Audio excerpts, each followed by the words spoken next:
Fourth topic आपण चालू करतोय. काय आहे heading? Effects of. First section मधला फोर्थ टॉपिक आज आपण स्टार्ट करतोय. बरोबर आहे? काय आहे हेडिंग बघा. Effects of electric current. Effects of electric current. So अतिशय महत्वाचा असा हा टॉपिक आहे. एक्झाम पॉइंट ऑफ व्ह्यू खूप महत्वाचा आहे. आणि इथून पुढे पण आता ह्याच टॉपिक मध्ये तुम्हाला कळेल की 9वीचा अभ्यास आपण केला असता तर हा टॉपिक आपल्याला इझी गेला असता. म्हणजे काय, ज्यांनी केलाय त्यांना समजणार आहे आणि ज्यांनी केलेलं नाही त्यांच्यासाठी मी थोडंसं रिव्हिजन घेणार आहे. म्हणजे 9वीचं जे आपण तुम्ही बघितलेलं आहे की 9वीमध्ये जो सिलेबस झालेला आहे ह्या टॉपिकशी रिलेटेड, तर ते थोडंसं आपण रिवाइज करून मग पुढे गेलो तर तुम्हाला सगळ्यांना हा टॉपिक समजेल. कारण समजायला थोडासा कठीण असा हा टॉपिक आहे. ठीक आहे, त्यामुळं आतापर्यंत झालेल्या टॉपिक पैकी ग्रॅव्हिटेशन एक थोडासा डिफिकल्ट टॉपिक होता आणि हा एक दुसरा टॉपिक आहे इफेक्ट्स ऑफ इलेक्ट्रिक करंट. पण ज्याचे बेसिक कॉन्सेप्ट क्लिअर आहेत त्यांना काहीही अवघड जाणार नाही. तरीही ज्यांचे बेसिक कॉन्सेप्ट पण क्लिअर नाहीत तर त्यांच्यासाठी आपण थोडंसं बेसिक लेक्चर आजच्या तासाला घेणार आहोत. आजच्या तासाला आपण पुढचं काही घेत नाहीये किंवा या टॉपिक मधलं काही शिकवत नाही, फक्त काय बेसिक कॉन्सेप्टचा स्टडी करूया. मग तुम्ही पुढे जाऊन हा टॉपिक इझिली समजून घेऊ शकाल. ठीक आहे, तर बघा आता सगळ्यात सुरुवातीला कुठलंही मटेरियल असेल तर हे मटेरियल कशापासून बनलेलं असतं? काय म्हणायचं त्याला?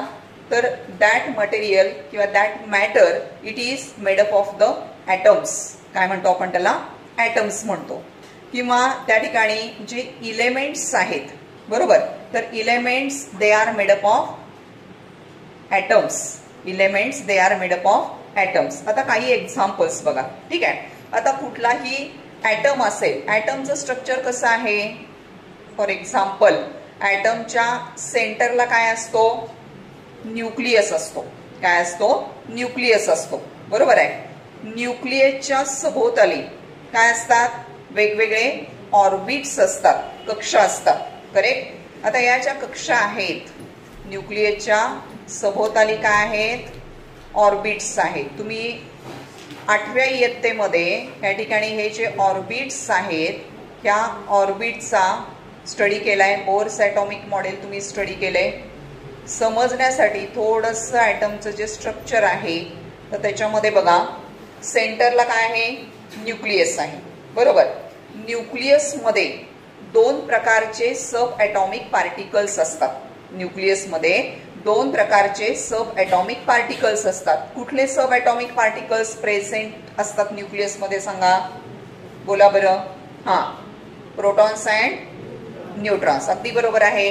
So protons and neutrons they are present in the nucleus of every atom. कुठल्याही इलेमेंटचा ॲटम असेल तर त्याच्या सेंटरमध्ये काय आहे? न्यूक्लियस आहे. न्यूक्लियसमध्ये काय आहे? सब ॲटॉमिक पार्टिकल्स आहेत. सब ॲटॉमिक पार्टिकल्स कुठल्या प्रकारचे आहेत? Protons and neutrons. बरोबर. आता बघा न्यूक्लियसच्या सभोवताली वेगवेगळे ऑर्बिट्स आहेत. करेक्ट. हे जे ऑर्बिट्स आहेत ह्या ऑर्बिट्समध्ये कोण असतात? ऑर्बिट्समध्ये there is presence of the third sub atomic particles. They are called as the, बरोबर आहे, इलेक्ट्रॉन्स. काय म्हणतो आपण त्यांना? Electrons. So these are the electrons. त्यांना काय म्हणायचं? इलेक्ट्रॉन्स म्हणायचं. ठीक आहे. आता बघा या ठिकाणी प्रोटॉनचे असतात. प्रोटॉन्स. प्रोटॉन्स वरती कुठला चार्ज आहे? प्लस चार्ज आहे. प्रोटॉन्स वरती कोणता चार्ज आहे? प्लस चार्ज आहे, पॉझिटिव्ह चार्ज आहे. बरोबर आहे. Protons are positively charge. बरोबर. त्यानंतर इलेक्ट्रॉन्स वरती कुठला चार्ज आहे? निगेटिव्ह चार्ज आहे. Electrons are negatively charge. Electrons are negatively charge. बरोबर आहे. प्रोटॉन्स आणि इलेक्ट्रॉन्स हे फक्त चार्ज असणारे सब ॲटॉमिक पार्टिकल्स आहेत. न्यूट्रॉन वरती कुठल्याही प्रकारचा चार्ज नसतो. म्हणजे न्यूट्रॉन्स आर काय म्हणायचं त्यांना? चार्जलेस सब ॲटॉमिक पार्टिकल्स. कुठल्याही प्रकारचा चार्ज हा न्यूट्रॉन वरती असत नाही. Protons positive charge, electrons negative charge, neutrons chargeless, neutrons chargeless. बरोबर. आता बघा या ठिकाणी जे प्रोटॉन्स आहेत, ह्या प्रोटॉन्स, समजा हा एक प्रोटॉन आपण घेतला, हा आपण दुसरा प्रोटॉन घेतला, ठीक आहे. हे दोन चार्जेस कसे आहेत? समान आहेत ना. प्लस प्लस म्हणजे काय? Like charges. हे दोन चार्जेस कसे आहेत? मी आता इथं नाव घेणार आहे, तुमच्या पालकांना कळणार आहे कोण दंगा करतोय ते. तोंड बंद ठेवायचे एकदम. प्रोटॉन्स काय आहेत? पॉझिटिव्हली चार्ज आहेत. आता पॉझिटिव्ह पॉझिटिव्ह असेल म्हणजे काय? Like charges. लाईक चार्जेस काय करतात? एकमेकांना दूर ढकलतात. लाईक चार्जेस काय करतात? एकमेकांना दूर ढकलतात. म्हणजे हा प्रोटॉन ह्या प्रोटॉन पासून काय होईल? बाजूला जाईल. जर आपण प्रोटॉन प्रोटॉन जवळ आणले तर काय होईल? They repel each other. They repel each other. बरोबर. पण त्या ठिकाणी तसंच समजा हा इलेक्ट्रॉन आहे, हा इलेक्ट्रॉन आहे, ठीक आहे. इलेक्ट्रॉन इलेक्ट्रॉन दोन्हीवरती कोणता चार्ज आहे? मायनस चार्ज आहे. म्हणजे मायनस मायनस चार्ज म्हणजे चार्जेस कसे झाले? हे एकसारखे झाले का? हे चार्जेस काय करतील? एकमेकांना दूर ढकलतील. म्हणजे एकसारखे चार्जेस असतील तर त्यांच्यामध्ये काय असतं? काय म्हणायचं त्या प्रोसेसला? That is called as the repulsion. काय म्हणायचं? रिपल्शन. आणि जर लाईक चार्जेस, अनलाईक चार्जेस असतील, अनलाईक म्हणजे काय? समजा प्रोटॉन आहे आणि इलेक्ट्रॉन आहे. प्रोटॉन वरती कोणता चार्ज आहे? प्लस चार्ज आहे. इलेक्ट्रॉन वरती कोणता चार्ज आहे? मायनस चार्ज आहे.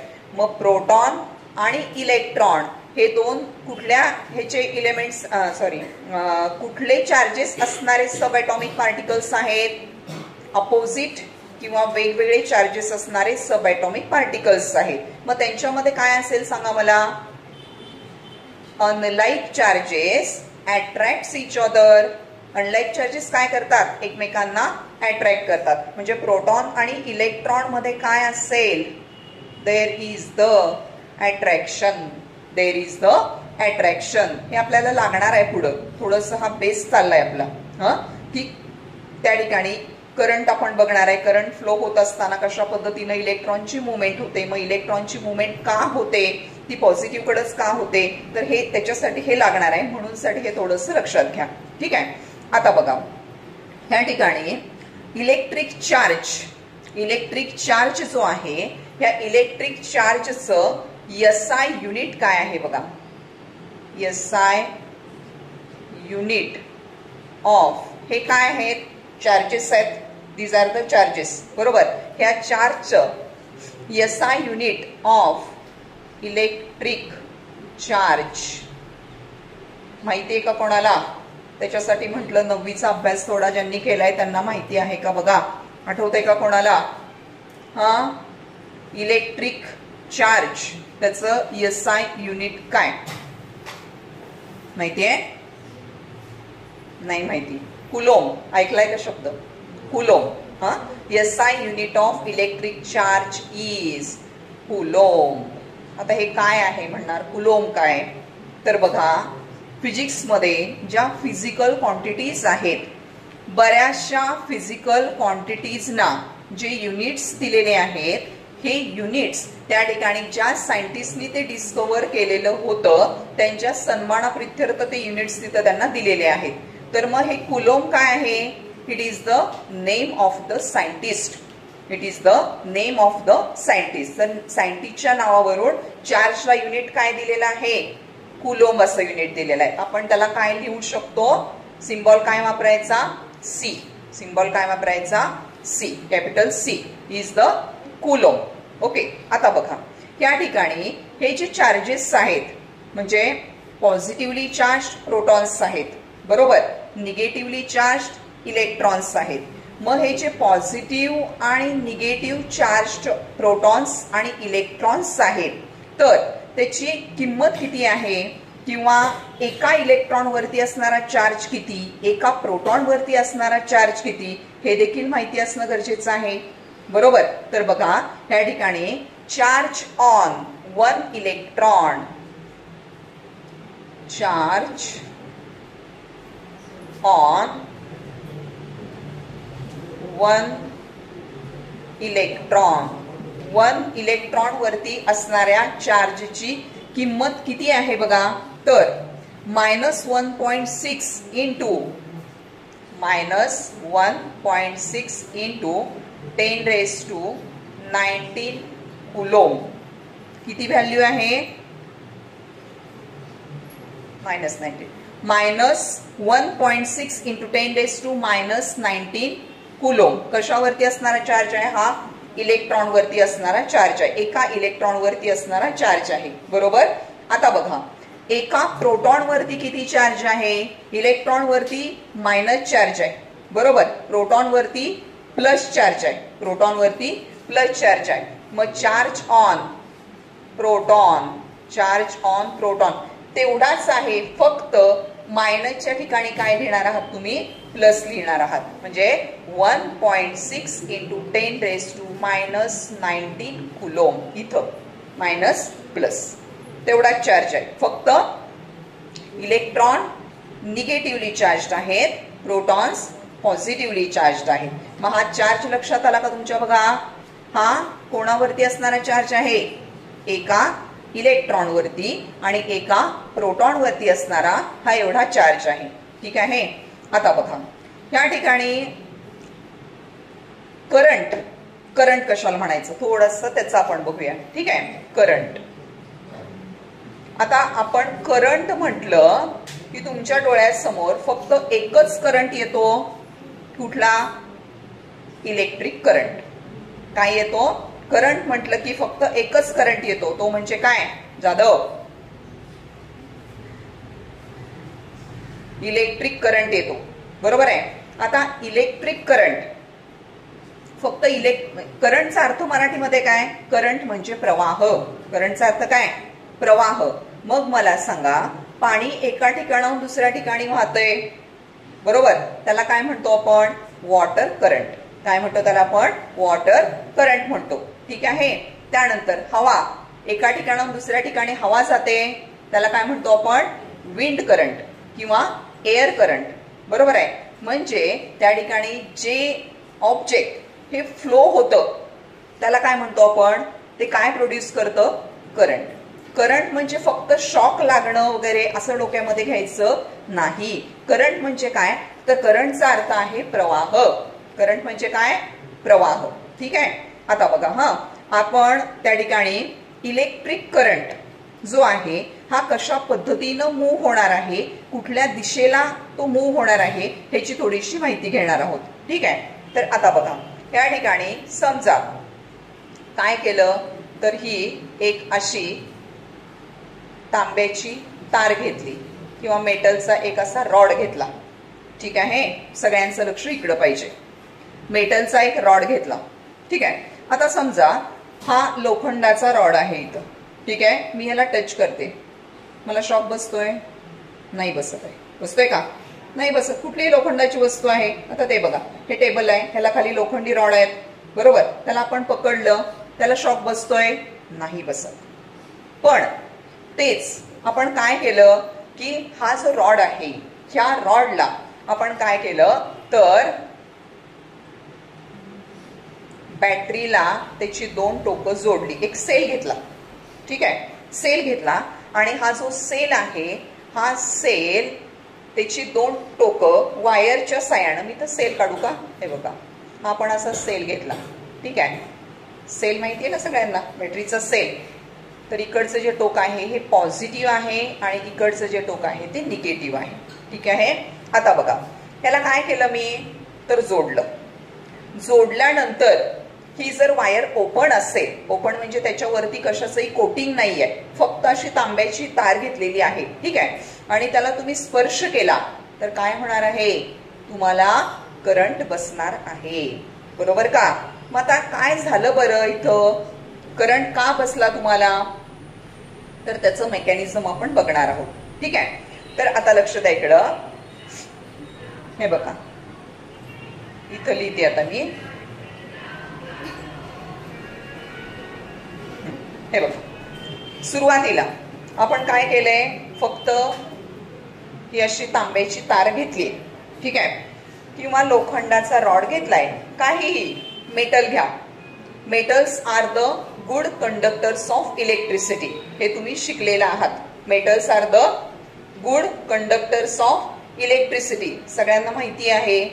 मग हे मेटल्स हे गुड कंडक्टर्स का असतात तर ते आपण बघणार आहे. ठीक आहे, सुरुवातीला हे जे मेटल्स आहेत, ह्या मेटल्स मध्ये काय आहेत तर ह्या मेटल्स मध्ये मेटलचे ॲटम्स आहेत. काय आहेत? ॲटम्स आहेत, बरोबर. आणि तुम्हाला माहिती आहे की मेटल जे असतात ह्या मेटल्स मध्ये नंबर ऑफ फ्री इलेक्ट्रॉन्स असतात. काय असतात? Free electrons. फ्री इलेक्ट्रॉन्स कशाला म्हणायचं तर बघा इकडे सगळे आउटर मोस्ट शेल मध्ये जे इलेक्ट्रॉन्स असतात, आउटर मोस्ट शेल मध्ये जे इलेक्ट्रॉन्स असतात ते इलेक्ट्रॉन्स ॲटम्स काय करतात? इझिली देतात. म्हणजे मेटल्स काय करतात? मेटल्स कसे आहेत शिकलोय आपण. मेटल्स आर इलेक्ट्रो, कंप्लीट करा वाक्य माझं, पॉझिटिव्ह. करेक्ट आहे. Metals are electropositive. इलेक्ट्रो पॉझिटिव्हचा अर्थ काय? ते इलेक्ट्रॉन्स देतात. म्हणजेच काय तर कुठले इलेक्ट्रॉन्स देणार? आतले इलेक्ट्रॉन्स देणार का? नाही देणार. बाहेरचे इलेक्ट्रॉन्स, बाहेरचे म्हणजे कुठले? आउटर मोस्ट शेल मधले इलेक्ट्रॉन्स देणार. त्यालाच आपण व्हॅलन्स इलेक्ट्रॉन्स देखील म्हणतो. बघा बरं, लक्षात येते का? मग हे जे इलेक्ट्रॉन्स असतात मेटलमध्ये, that electrons they are called as the free electrons. त्यांना काय म्हणायचं? Free electrons. म्हणजे हे इलेक्ट्रॉन्स काय होऊ शकतात? These electrons they can move. They can move कारण ते फ्री आहेत. दे कॅन मूव्ह, बरोबर. मग आता काय झालं बघा, इथं लक्ष द्या, व्यवस्थित बघा, सगळे समजावून घ्या हा कन्सेप्ट. इथं नुसती तार आहे, मेटलचा रॉड आहे, ह्याच्यामध्ये जे नंबर ऑफ फ्री इलेक्ट्रॉन्स आहेत, इलेक्ट्रॉन्स आपण वेगळ्या पेनने दाखवूया, ह्याच्यामध्ये जे नंबर ऑफ फ्री इलेक्ट्रॉन्स आहेत हे कुठल्याही दिशेला असे मूव्ह होत असतात. कुठल्याही दिशेला ते असे रॅन्डमली मूव्ह होत असतात. When the metal wire is not connected to the battery. काय म्हणते बघा मी, इथं काय आहे? ही मेटलची तार आहे. तुम्ही हे 9वीला शिकलाय, पण तुमचा बेस काही नाही आहे मला माहिती आहे, म्हणून मी हे रिपीट करते सगळं. ही मेटलची तार आहे. त्या मेटलच्या तारेमध्ये काय? मेटलचे ॲटम्स आहेत, बरोबर. मेटलचे ॲटम्स आहेत आणि मेटलच्या ॲटमचे आउटरमोस्ट शेल मधले इलेक्ट्रॉन्स काय आहेत? फ्री इलेक्ट्रॉन्स आहेत. करेक्ट. ते फ्री इलेक्ट्रॉन्स काय होतात? They move randomly in all directions. They move randomly in all directions. सगळ्या डायरेक्शनला ते मूव्ह होत असतात, बरोबर. मग आता करंट कधी फ्लो होतो हे आपलं पॉइंट आहे. ठीक आहे.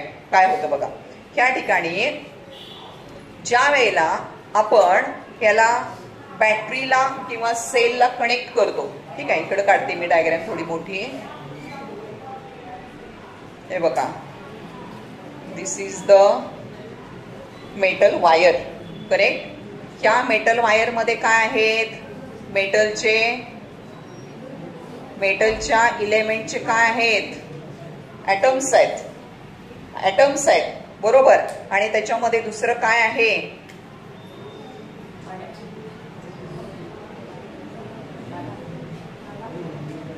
काय आहेत? हे इलेक्ट्रॉन्स आहेत. काय आहेत? इलेक्ट्रॉन्स आहेत. मेटलला जोडलंय का कशाला? नाही जोडलं. म्हणजे ह्या स्थितीमध्ये ते कसेही मूव्ह होत आहेत ते आपण बघितलंय. ठीक आहे. आता इथं बघा, सगळे लक्ष द्या इकडं. पाठीमागच्या मुलींचं लक्ष नाही बघा, इकडे बघा. या ठिकाणी ह्याला आपण काय केलं? आता सेलला किंवा बॅटरीला जोडलं. ऍक्च्युली असं आपण बॅटरी दाखवत नाही या सर्किटमध्ये. तुम्ही 9वीला शिकलाय, एक उभी रेषा, एक छोटी रेषा, ही म्हणजे बॅटरी असते. ही जी उभी रेषा आहे त्याला पॉझिटिव्ह टर्मिनल म्हणायचं आणि छोटी रेषा आहे त्याला निगेटिव्ह म्हणायचं. फक्त मी समजून सांगण्यासाठी इथं सेल जोडलाय आणि दाखवलाय. इथं हे पॉझिटिव्ह टर्मिनल आहे, इथं निगेटिव्ह टर्मिनल आहे. तर ते पण काय असतं ते पण मी सांगणार आहे. पॉझिटिव्ह टर्मिनल का म्हणायचं आणि निगेटिव्ह टर्मिनल का म्हणायचं थोडंसं ते सांगते आणि मग इकडे येते. हे बघा, या ठिकाणी समजा तुम्ही 8वीला ड्राय सेल बघितलाय, आठवतंय का बघा कोणाला काय. तर इकडचे पॉझिटिव्ह टोक म्हणायचं, याला निगेटिव्ह टोक म्हणायचं. का म्हणायचं पॉझिटिव्ह आणि निगेटिव्ह हे पण माहिती पाहिजे ना. बॅटरीला 2 टोक आहेत, एक आहे पॉझिटिव्ह, दुसरा आहे निगेटिव्ह. मग पॉझिटिव्हच का म्हणायचं आणि निगेटिव्हच का म्हणायचं. तर बघा, ह्या सेलमध्ये काय असतात, केमिकल्स असतात. सेलमध्ये काय असतात, केमिकल्स असतात, बरोबर. आता हे जे केमिकल्सनी भरलेली सेल आहे ह्याच्यामध्ये त्या ठिकाणी काय होतात, केमिकल रिॲक्शन्स होत असतात. काय होतात, केमिकल रिॲक्शन्स होतात. आता आपण ह्याच्या अगोदर एक कन्सेप्ट शिकलो होतो बघा, इलेक्ट्रॉन्स दिल्यानंतर जी प्रोसेस होते त्या प्रोसेसला काय म्हणतो आपण, आठवा बरं. आता जस्ट आपण केमिकल रिॲक्शन मध्ये स्टडी केलाय. हा, एनीवन कोण सांगताय. इलेक्ट्रॉन्स देण्याच्या प्रोसेसला काय म्हणायचं आणि इलेक्ट्रॉन घेण्याच्या प्रोसेसला काय म्हणायचं. इलेक्ट्रॉन्स देण्याच्या प्रोसेसला पॉझिटिव्हिटी म्हणजेच काय, प्रोसेसचं नाव सांगा. बरोबर आहे, ऑक्सिडेशन. काय म्हणतो आपण याला, ऑक्सिडेशन. कुठल्याही ऍटम मधून, हे बघा लक्ष द्या इकडं. आता समजा हा काय आहे 281, म्हणजे हा कोण आहे, सोडियम आहे. बघा सगळे इकडं, इलेक्ट्रॉन्स दिले. इलेक्ट्रॉन्स दिल्यानंतर कोणता चार्ज येतो याच्यावरती, ह्याच्याकडे बघा 11 प्रोटॉन्स आहेत आणि 11 इलेक्ट्रॉन्स आहेत, बरोबर का. इलेक्ट्रॉन दिल्यानंतर किती शिल्लक राहतील, इलेक्ट्रॉन किती शिल्लक, एक इलेक्ट्रॉन दिला, किती राहिले,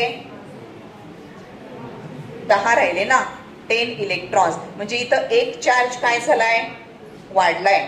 म्हणजे मेटलवरती कोणता चार्ज येतो, मग प्लस चार्ज येतो, बरोबर आहे. मग इलेक्ट्रॉन देण्याची जी प्रोसेस आहे त्या प्रोसेसला काय म्हटलं जातं, ऑक्सिडेशन. हे आपण शिकलो होतो, आता जस्ट आपला टॉपिक झालाय कम्प्लीट, ऑक्सिडेशन.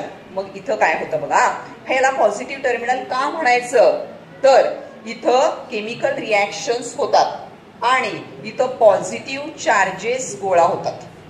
पॉझिटिव्ह चार्जेस गोळा होतात म्हणजेच काय झालंय, तिथं ऑक्सिडेशन झालंय. त्या टर्मिनलला काय झालंय, ऑक्सिडेशन झालंय. ऑक्सिडेशन झालंय म्हणून तिथं काय आलाय, ऑक्सिडेशन झालंय म्हणून काय आलाय, तिथं प्लस चार्ज आलाय, बरोबर.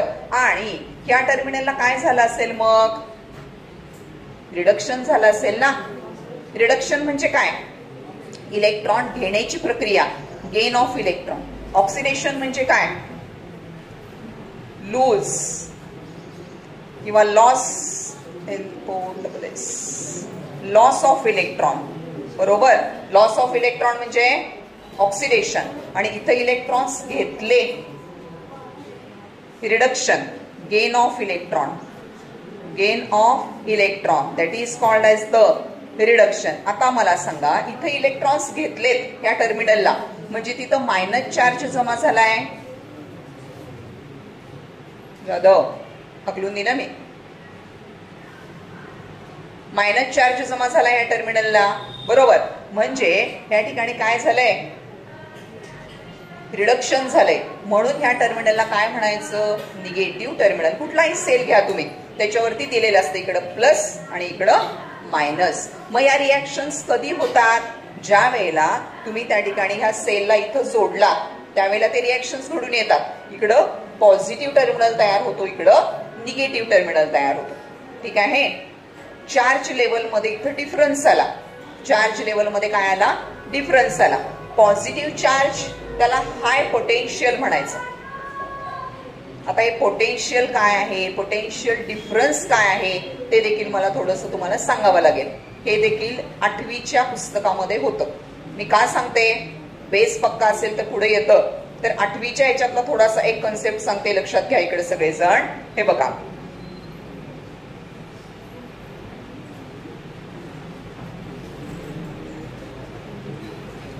हा मी काय केलं तर 2 असे बीकर घेतले. काय घेतलं, 2 बीकर घेतले. सगळ्यांचं लक्ष इकडे पाहिजे बरं का. हा, या 2 बीकर मध्ये काय केलं, पाणी घेतलं. ह्या पाण्याची पातळी समान आहे. पाण्याची पातळी समान आहे. लक्ष द्या इकडं. ह्या दोन बिकरला मी एका पाईपच्या साह्यानं असं जोडलं. बरोबर आहे. पाईपच्या साह्यानं काय केलं? जोडलं. दोन बिकर मध्ये काय केलंय? पाणी घेतलंय. पाण्याची पातळी समान आहे. त्या दोघांना काय केलं? एका पाईपच्या साह्यानं जोडलं. मला सांगा इथं पाण्याची मूवमेंट होईल का? नाही होणार. कारण दोन्हीकडे लेवल कशी आहे? समान आहे. आता दुसरा पॉइंट बघा. आता समजा आपण काय केलं? हे दोन बिकर घेतलेत. ह्या दोन बिकरना त्या ठिकाणी इथं जोडलेलं आहे. बरोबर. इकडं पाणी जास्त घेतलंय, इकडं पाणी कमी घेतलंय. बोलू नका. बघा इकडं. इकडं पाणी जास्त घेतलंय. ए बिकर मध्ये पाण्याची पातळी जास्त आहे, बी मध्ये कमी आहे. आता मला सांगा पाण्याची मुवमेंट होईल का? होईल. बरोबर. कुठून कुठं होईल बरं? ए पासून बी कडे होईल. कारण बी ला लेवल कशी आहे? जास्त आहे. बी ला लेवल कशी आहे? जास्त आहे. ए ला लेवल ए ला लेवल कशी आहे? ए ला लेवल कशी आहे? जास्त आहे. बी ला लेवल कशी आहे? कमी आहे. म्हणजे जिकडं जास्त आहे तिकडून जिकडं कमी आहे तिकडं काय होईल? पाण्याची मुवमेंट होईल. आणि कधीपर्यंत मुवमेंट होत राहील सांगा? जोपर्यंत डिफरन्स आहे लेवल मध्ये. ह्याच्यावरून आपल्याला इलेक्ट्रिक पोटेन्शियलचा कन्सेप्ट बघायचा आहे. हे उगाच मी काय आकृत्या काढून सांगत नाही तुम्हाला. चार्ज लेवल मध्ये, पाण्याच्या पातळीमध्ये जोपर्यंत काय आहे? डिफरन्स आहे तोपर्यंत पाण्याची मुवमेंट होत राहील. डिफरन्स संपला, पाण्याची मुवमेंट होणं बंद होईल. हे समजलं का? बघा हे समजलं. मग त्याच पद्धतीनं आता इकडे लक्ष द्यायचं. हे जर ज्याला समजलं त्याला इथं समजणार आहे. ठीक आहे. ज्यांना बोलायचंय त्यांनी बाहेर व्हायचंय. इथं बघा काय सांगितलंय? हा प्लस चार्ज आहे, हा मायनस चार्ज आहे. इलेक्ट्रिक पोटेन्शियल काय असतं? इलेक्ट्रिक लेव्हल मध्ये असणारा डिफरन्स असतो. काय असतो? इलेक्ट्रिक लेव्हल मध्ये असणारा डिफरन्स असतो. इथं इलेक्ट्रिक लेव्हल, चार्ज लेव्हल कशी आहे? जास्त आहे. इथं चार्ज लेव्हल कशी आहे? कमी आहे. म्हणजे या ठिकाणी ज्या वेळेला ही दोन टोकं तुम्ही सेलला जोडता त्यावेळेला ऍक्च्युअली करंट कसा फ्लो होत असतो ते मी तुम्हाला सांगणार आहे. हे बघा इथं इलेक्ट्रॉन्स आहेत. ह्या टोकाला इलेक्ट्रॉन्स आहेत आणि ह्या टोकाला प्लस चार्जेस आहेत, पॉझिटिव्ह चार्जेस आहेत. बरोबर. मगाशी त्यासाठी तुम्हाला सांगितलं मी. काय सांगितलं? Like charges repel each other. Like charges repel each other म्हणजे काय? एकसारखे चार्जेस एकमेकांना दूर ढकलतात. करेक्ट. आता बघा हे इलेक्ट्रॉन्स एकमेकांना दूर ढकलायला सुरुवात करतात. मग हे जे इलेक्ट्रॉन्स आहेत, आता समजा हा इलेक्ट्रॉन मी इथं घेतला. ठीक आहे. हे इलेक्ट्रॉन्स घेतले. हा जो इलेक्ट्रॉन आहे हा इलेक्ट्रॉन काय होणार आहे? इथून असा या तारेतनं इकडे येणार. इथं निगेटिव्ह आहे. बरोबर आहे. आता ह्या ठिकाणी म्हणजे हा जो मायनस चार्ज आहे, मायनस चार्ज काय होतो? निगेटिव्ह कडून पॉझिटिव्ह कडे येणार आहे. मायनस चार्ज काय होणार आहे? निगेटिव्ह टर्मिनल कडून पॉझिटिव्ह टर्मिनल कडे येणार आहे. आता इथं मला सांगा हे जे इलेक्ट्रॉन्स होते अगोदर, हे इलेक्ट्रॉन्स कसे इकडं तिकडं फिरत होते? बरोबर. ज्या वेळेला तुम्ही त्याला बॅटरीला जोडता त्यावेळेला त्याला एक विशिष्ट दिशा प्राप्त होते. काय होते? विशिष्ट दिशा प्राप्त होते. कुठली दिशा प्राप्त होते? बघा हे जे इलेक्ट्रॉन्स आहेत हे इलेक्ट्रॉन्स हे ह्या दिशेला म्हणजे निगेटिव्ह टू काय होतात? पॉझिटिव्ह टर्मिनल कडे जायला सुरुवात होते. Electrons are moving from negative terminal to positive terminal. बरोबर. इथून इलेक्ट्रॉन आला, ह्याच्यामधून आला, तो इथं आला. ठीक आहे. इथं आल्यानंतर नाही इकडे त्याच्याकडे बोट दाखवू नको. इथं आल्यानंतर तो ह्या सेलमध्ये शिरणार आहे. इथं केमिकल रिॲक्शन्स होणार आहे. परत तो ह्या टर्मिनलला येणार आहे. बरोबर. परत तो सर्क्युलेट होणार आहे. म्हणजे काय झालं? Electrons are moving from negative terminal to the positive terminal. हे लक्षात येते का बघा. Electrons are moving from negative terminal to the positive terminal. म्हणजेच काय होतंय, तिथं करंट फ्लो होतोय. काय होतंय, करंट फ्लो होतोय. पण आता बघा हा, तुम्ही म्हणणार काय कन्फ्युजन चाललंय. कन्फ्युजन काही नाही, फक्त डोक्यात घ्यायचं काय, ज्या वेळेला त्या ठिकाणी कोणतीही मेटलची वायर तुम्ही बॅटरीला जोडता त्यावेळेला त्याच्यामधले जे इलेक्ट्रॉन्स आहेत तिचे अगोदर कसेही इकडे तिकडे फिरत होते ते एका सरळ डायरेक्शन मध्ये मूव्ह व्हायला सुरुवात होते. ती जी डायरेक्शन आहे ती कशी असते, from negative terminal to the positive terminal. Negative कडून कुठे जातात, पॉझिटिव्ह कडे जातात इलेक्ट्रॉन्स. बरोबर आहे. आणि त्यालाच काय म्हणतो, there is the flow of current. त्याच वेळेला काय होतं बघा, हा जो पॉझिटिव्ह चार्ज आहे हा पॉझिटिव्ह चार्ज पण या ठिकाणी पॉझिटिव्ह कडून निगेटिव्ह कडे मूव्ह होत असतो. इलेक्ट्रॉन्स निगेटिव्ह कडून पॉझिटिव्ह कडे का जातात, unlike charges attract each other. या मायनस चार्जला हा प्लस चार्ज काय करत असतो, अट्रॅक्ट करत असतो. बरोबर आहे. आणि त्याच्यामुळं electrons are moving from negative terminal to positive terminal. बरोबर. मग त्या ठिकाणी जो करंट फ्लोची दिशा आहे, लक्ष द्या इकडं, करंट जो फ्लो होतो तो करंट कसा फ्लो होतो, from positive terminal to negative terminal. करंटची दिशा कुठली, positive terminal to negative terminal current flow होणार आहे. आणि निगेटिव्ह टू पॉझिटिव्ह कोण मूव्ह होणार आहे, इलेक्ट्रॉन्स मूव्ह होणार आहेत. जोपर्यंत इलेक्ट्रॉन्स मूव्ह होत नाहीत तोपर्यंत करंट फ्लो होऊ शकत नाही, हे लक्षात घ्या. आता इलेक्ट्रॉनची मुवमेंट कुठून कुठे होते, निगेटिव्ह टू पॉझिटिव्ह होते. पण करंटची दिशा कशी दाखवली आहे, पॉझिटिव्ह टू निगेटिव्ह. तुम्ही म्हणणार असं का बरं, इलेक्ट्रॉन्स मूव्ह होतात मग करंट फ्लो होतो, मग तुम्ही डावीकडून म्हणजे निगेटिव्ह टू पॉझिटिव्ह का नाही दाखवलं. तर एक लक्षात घ्या, ज्या वेळेला करंटचा शोध लागला, करंटच्या दिशेचा शोध लागला, म्हणजे त्यांनी असं मांडलं, सायंटिस्टला तोपर्यंत ते इलेक्ट्रॉन वगैरे काय माहितीच नव्हतं.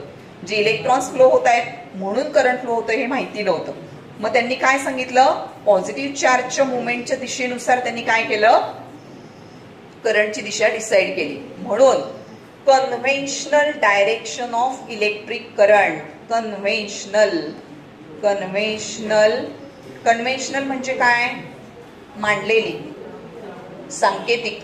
Conventional direction of electric current is from कुठून कुठं, सांगा मला, करंटची दिशा कुठून कुठं,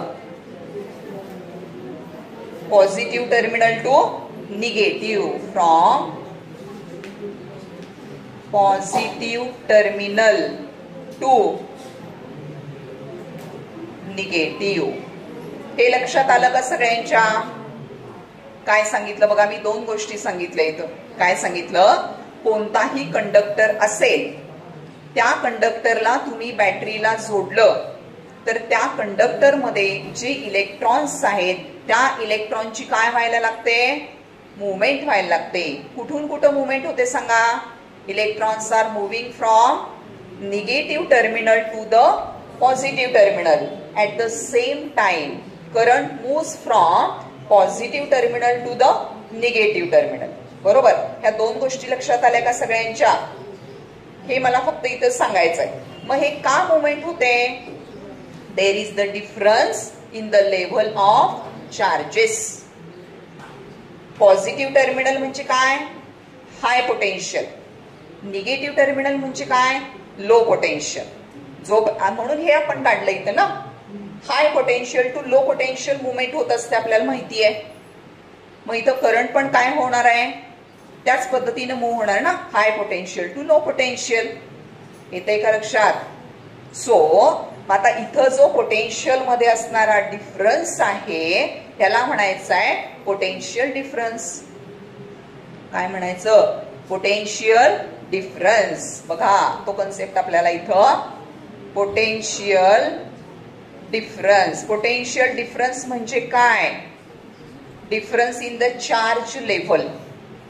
पोटेन्शियल डिफरन्स म्हणजे काय, difference in the charge level that is called as the potential difference. त्याला काय म्हणायचं आहे? पोटेन्शियल डिफरन्स म्हणायचं आहे. सो पोटेन्शियल डिफरन्स म्हणजे काय? Difference in the level of charge. Correct? Difference in the level of charge that is called as potential difference. याला काय म्हणतो आपण? Potential difference. आणि जोपर्यंत पोटेन्शियल डिफरन्स अप्लाय होत नाही तोपर्यंत करंट फ्लो होऊ शकणार नाही. म्हणून ह्या वायरचं उदाहरण बघा. ह्याला तुम्ही हात लावा, करंट वाहतोय का? नाही वाहत. पण इथं का व्हायला लागला करंट? काय अप्लाय केला? पोटेन्शियल डिफरन्स अप्लाय केला ना across the two ends of the conductor. Potential difference कशाच्या साहाय्याने अप्लाय केला? हा बोरगाव शांत बसायचं आहे. कशाच्या साहाय्याने अप्लाय केला? बॅटरीच्या साहाय्याने अप्लाय केला. बॅटरीमध्ये काय आहे? चार्ज लेवलमध्ये डिफरन्स क्रिएट होतो. कशामुळं? त्या बॅटरीमध्ये काही केमिकल्स आहेत. त्या केमिकल्समध्ये ऑक्सिडेशन, रिडक्शन ह्या प्रोसेसेस होतात. पॉझिटिव्ह चार्जेस एका साईडला गोळा होतात, निगेटिव्ह चार्जेस एका साईडला गोळा होतात. पॉझिटिव्ह चार्ज म्हणजे काय? हाय पोटेन्शियल. निगेटिव्ह चार्ज म्हणजे काय? Low potential. ह्यालाच काय म्हणतो आपण? Potential difference. आणि जोपर्यंत पोटेन्शियल डिफरन्स आपण अप्लाय करत नाही तोपर्यंत चार्ज फ्लो होणार नाही, म्हणजेच करंट फ्लो होणार नाही. हे लक्षात येते का? हा टॉपिक अवघड आहे अंडरस्टँडिंगला. थोडासा कन्सेप्ट व्यवस्थित समजले तर पुढे जाऊन समजणार आहे. हे बेसच चाललंय, अजून टॉपिकला सुरुवातच नाहीये.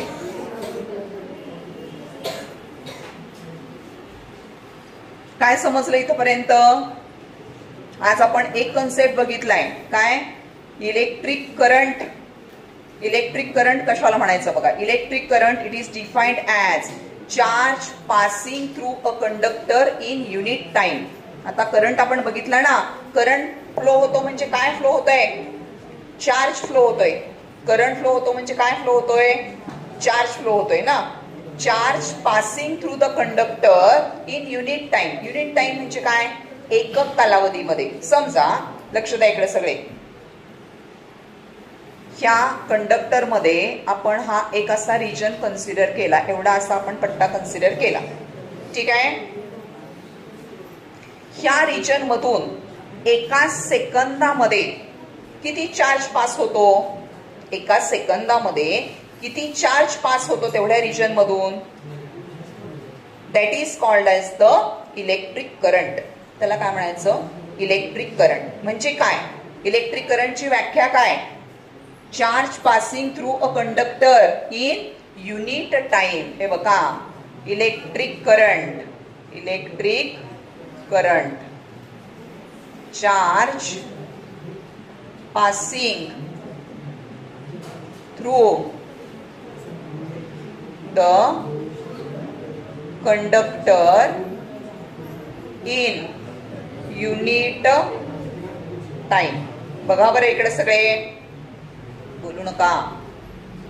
Charge passing through the conductor in unit time that is called as electric current. ही व्याख्या आहे इलेक्ट्रिक करंटची. ठीक आहे? एकक कालावधीमध्ये कंडक्टर मधून तिथं काय मूव्ह होतोय? चार्ज मूव्ह होतोय ना. चार्ज मूव्ह होतोय, त्यालाच काय म्हणायचं? That is called as the electric current. म्हणजे इलेक्ट्रिक करंट जर आपण ह्याच्या फॉर्म मध्ये लिहिलं, सूत्राच्या फॉर्म मध्ये लिहिलं, तर बघा बरं इकडे काय येणार? Electric current is equal to charge जो असतो, चार्ज. चार्जला आपण कशानं डिनोट केलं? मगाशी सांगितलं मी, कुलोम. चार्ज कशाच्या साहाय्याने डिनोट करतो आपण? कुलोमच्या साहाय्याने डिनोट करतो की नाही? सो त्या ठिकाणी चार्ज पर टाइम. चार्ज पर टाइम. मग चार्ज साठी सिम्बॉल काय वापरायचा बघा. हे बघा, चार्ज अपॉन टाइम म्हणजे काय आहे? इलेक्ट्रिक करंट आहे. इलेक्ट्रिक करंट आहे. ठीक आहे? चार्ज साठी काय वापरायचं? क्यू हा सिम्बॉल वापरायचा. काय वापरायचा? क्यू हा सिम्बॉल वापरायचा. आणि टाइम साठी काय वापरायचं? टी वापरायचं. टाइम साठी काय वापरायचं? टी वापरायचं. म्हणजे इलेक्ट्रिक करंट साठी काय वापरायचं? आय वापरायचं. I is equal to Q upon T हे सूत्र तयार होतं. आय म्हणजे काय? Electric current. सदिया लक्ष द्या इकडं. आय म्हणजे काय? Electric current. इलेक्ट्रिक करंटची डेफिनेशन काय सांगितली तुम्हाला मी? Charge passing through the conductor in unit time. Charge साठी काय वापरलं मी? क्यू वापरलं. टाइम साठी काय वापरलं? टी वापरलं. मग I is equal to Q upon T हे माझं कशाचं सूत्र झालं? करंटचं सूत्र झालं. I is equal to Q upon T. आता इलेक्ट्रिक करंट मेजर करण्यासाठी हे 9वीचा सिलेबस आहे बरं का. इलेक्ट्रिक करंट आपण कशामध्ये मेजर करतो माहितीये तुम्हाला? इलेक्ट्रिक करंटचं युनिट काय? आठवा बरं काहीतरी. इलेक्ट्रिक करंटचं युनिट काय? एम्पियर. ऐकलाय का शब्द? एम्पियर. इलेक्ट्रिक करंटचं युनिट काय? एम्पियर. म्हणजे electric current is measured in ampere. Electric current कशामध्ये मोजला जातो? एम्पियर मध्ये मोजला जातो. Electric current it is measured in terms of ampere. एम्पियरच्या फॉर्म मध्ये इलेक्ट्रिक करंट मोजला जातो. आता बघा, तुम्ही 1 एम्पियर करंट डिफाईन करायचं. 1 एम्पियर करंट म्हणजे किती करंट? 1 एम्पियर ह्याच्यानुसार सांगा. 1 ampere is equal to 1 coulomb upon 1 second. Charge coulomb मध्ये, युनिट काढायचं आपल्याला, कुलोम मध्ये मोजायचा म्हणजे 1 कुलोम अपॉन 1 सेकंद. 1 एम्पियर करंटची डेफिनेशन तुम्हाला विचारली, काय सांगणार तुम्ही? 1 एम्पियर करंट म्हणजे किती करंट? एका सेकंदामध्ये जर 1 कुलोम चार्ज कंडक्टर मधून फ्लो होत असेल तर तिथं असणारा करंट किती असतो? 1 एम्पियर असतो. किती असतो? 1 एम्पियर. 1 एम्पियर करंट म्हणजे काय? चार्ज पर युनिट टाइम म्हणतो ना आपण. म्हणजे किती कालावधीमध्ये किती म्हणजे आता 1 सेकंदामध्ये किती चार्ज मूव्ह होतोय ते म्हणजे 1 एम्पियर. त्याला काय म्हणतो आपण? 1 एम्पियर. समजा 1 एम्पियर इथं काय लिहिणार मी आता? 1 एम्पियर करंट कशाला म्हणायचं? वेन सांगा 1 coulomb charge passes through conductor. Conductor म्हणजे हा कंडक्टर. कंडक्टर म्हणजे एसटीचा बेल वाजवणारा कंडक्टर नाही. कंडक्टर म्हणजे वाहक, मेटल. कंडक्टर चार्ज कॅरी करणारा कंडक्टर, बरोबर. Passes through conductor when 1 coulomb charge passing through conductor in 1 second. Current is said to be 1 ampere. Current is said to be 1 ampere. 1 ampere current म्हणजे काय? 1 coulomb charge एका सेकंदामध्ये flow होत असेल तर त्याला म्हणायचं 1 एम्पियर. करंट किती असतो तिथं? 1 एम्पियर असतो. 1 कुलोम चार्ज एका सेकंदामध्ये फ्लो होतोय त्याला काय म्हणायचं? 1 एम्पियर करंट म्हणायचं. आता मी तुम्हाला विचारलं 2 एम्पियर करंट. 2 एम्पियर करंट जर मला सांगायचं असेल 2 एम्पियर करंट तर मी इथं किती लिहिणार? 2 coulomb charge in 1 second. 2 coulomb charge in 1 second. 2 coulomb charge pass झाला 2 एम्पियर. समजतंय का? 1 कुलोम चार्ज एका सेकंदामध्ये पास होत असेल तर आपण किती म्हणतो? 1 एम्पियर म्हणतो. तसं 2 कुलोम चार्ज पास केला तर किती म्हणू आपण? 2 एम्पियर. वाढवत गेला 3, 4, 5, 6 तेवढे एम्पियर करंट काय होतो? एका सेकंदामध्ये फ्लो होतो. तर तेवढा एम्पियर करंट म्हणजे 2 एम्पियर असे. 2 कुलोम चार्ज पास झाला तर 2 एम्पियर. 3 कुलोम चार्ज पास झाला तर 3 एम्पियर. 4 झाला तर 4 एम्पियर. हे लक्षात येते का? सो हे आहे काय? 1 एम्पियर करंट. करंट मोजण्याचं युनिट काय? एम्पियर. करंटची व्याख्या काय? Charge passing through the conductor in unit time. Unit time म्हणजे 1 सेकंद. 1 सेकंद मध्ये कंडक्टर मधून फ्लो होणारा चार्ज म्हणजे असतो करंट. करंट मोजण्याचं युनिट एम्पियर. चार्ज मोजण्याचं युनिट कुलोम. टाइमसाठी सेकंद, मग 1 ampere is equal to 1 coulomb upon 1 second. हे लक्षात राहील का? 1 ampere is equal to 1 coulomb upon 1 second. तर हे इथपर्यंत लक्षात आलंय का बघा. हे थोडेसे बेसिक कन्सेप्ट सांगितले, अजून थोडंसं राहिलंय ते पुढच्या तासाला सांगून मग टॉपिकला सुरुवात करणार आहे. ठीक आहे, ओके.